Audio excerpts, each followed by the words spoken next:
This is an older style shoe, and it required more shaping, so it caused me to go back in the closet of my mind and remember the first thing that I did was get that toe width, and all I was thinking about was from that part of that shoe forward.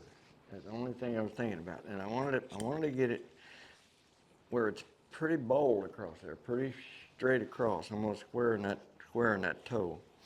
And then that caused the branches to get kicked out. So then we want to have a definite place, which is right there, just ahead of that first nail hole, right there where that shoe, where I made that bend.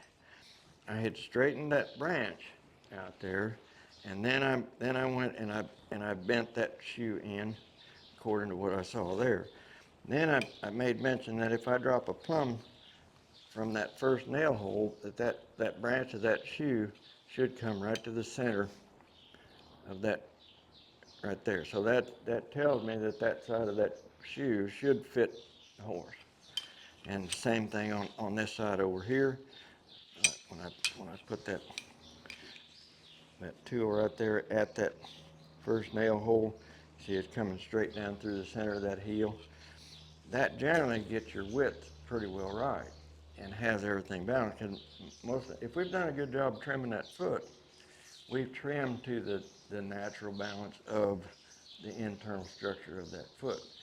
If we shape a shoe to the external hoof wall, it might be way off. It might be distorted. It might go out around here. I'm not going to chase that distortion. I'm gonna trim the foot the best I can based on what I'm seeing on the bottom, and then I'm gonna place that shape that shoe to the internal structure of that horse's foot.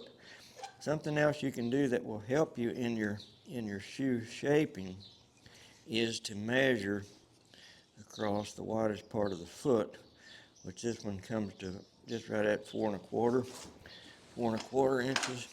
And then when I come across the widest part of my shoe, it's just slightly beyond 4¼ just pretty close at it, just